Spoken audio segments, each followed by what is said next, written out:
சற்று முன்பு கிடைத்திருக்கக்கூடிய தகவல் ஒன்று மக்களே. அதாவது பார்த்தீங்க அப்படின்னா, திமுகவை அழிப்பதற்காக திட்டம் போட்ட ஆர்பி உதயகுமார். இதை பற்றி நாம் பார்க்க போகிறோம். பார்ப்பதற்கு முன்பு நம்ம சேனலுக்கு நீங்கள் புதிய பார்வையாளராக இருந்தால் சப்ஸ்கிரைப் பண்ணிட்டு சேனல் இணைந்திருங்க.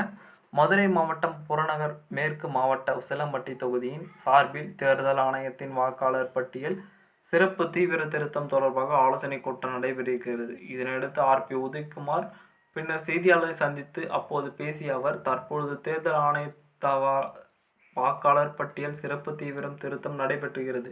இதில் தலையாரிகள், அதாவது அங்கன்வாடி பணியாளர்கள் வருகிறார்கள். இதில் தவிர யார் வருவார் என்று நீங்கள் பார்க்க வேண்டும்.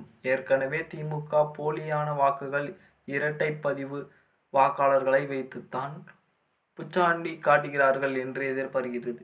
ஏற்கனவே அதிமுக சார்பில் ஒவ்வொரு தொகுதிகளிலும் 10,000 போலியான வாக்காளர்கள் உள்ளார்கள் என நீதிமன்ற வழக்கு தொடர்ந்து அதற்கு தீர்ப்பை பெற்றுள்ளோம்.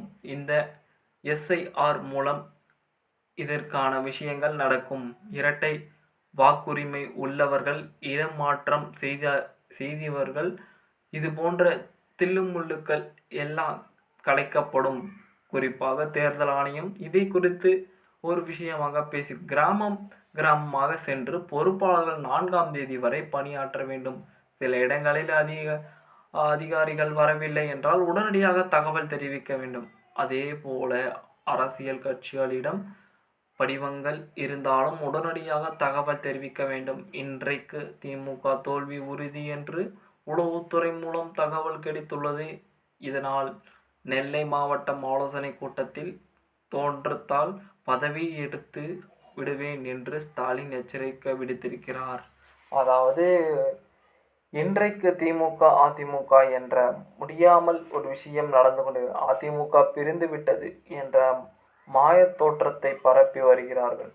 இது ஒருபோதும் ஏற்கப்படாது. அதிமுக எடப்பாடியாரிடம் தலைமை வலுவாக உள்ளோம் என்று சட்டமன்ற தேர்தல் ஒரு வாக்குகள் 5,000 ரூபாய் என 50,000 கொடுத்தால் கூட திமுக வெற்றி பெற முடியாது. இன்றைக்கு ஸ்டாலின் திமுகவை அழிக்க நினைப்பதற்காக திட்டங்கள் தீட்டியிருக்கிறார்கள்.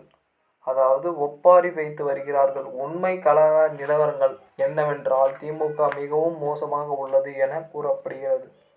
இதனையடுத்து ஆர்பி உதயகுமார் இதனையடுத்து ஒரு நடவடிக்கையாக குழப்பமாக குழப்பிக் கொண்டிருக்கிறார் என்றுதான் எதிர்பார்க்கப்படுகிறது. பொறுத்திருந்து பார்ப்போம் என்ன செயல் நடக்குது அப்படின்றது. நம்ம சேனலுக்கு நீங்கள் புதிய பார்வையாளராக சப்ஸ்கிரைப் பண்ணி சேனல் இணைந்திருங்க. நன்றி, வணக்கம்.